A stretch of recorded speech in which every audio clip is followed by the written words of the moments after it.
Nigerian authorities have expressed concern over the rapidly increasing drug abuse in the West African nation.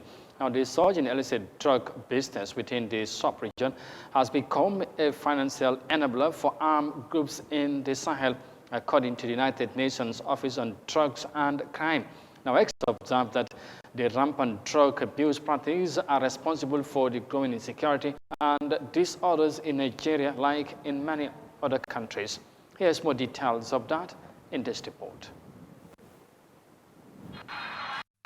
Like several West African countries, Nigeria has been on the radar as one of the countries with high of cannabis and opioids in the world. The youth make up 70% of Nigeria's 200 million population, and many of them engage in drug abuse. Findings from a new UNODC report reveal that the rising demand for illicit drugs has bred a viable trade route. We are also a consuming nation. That is the unfortunate thing about that. Cocaine and the opioids. Now we have people consume them here. So we're not just only a transit nation at the moment, but we're also a consuming nation.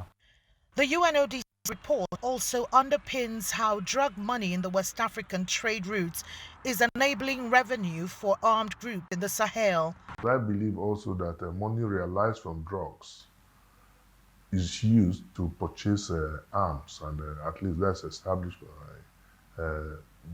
governments in the Sahel.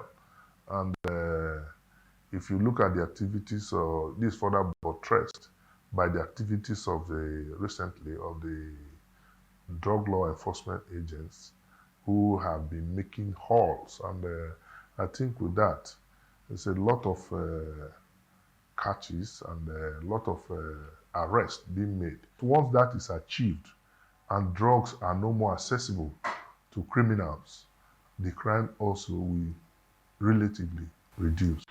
In 2018 alone, the UNODC says that about 14.3 million Nigerians abused drugs. Experts say that number has risen over the years. This has further deepened the nation's vulnerability to violence and crimes such as kidnapping, banditry, and other growing antisocial disorders.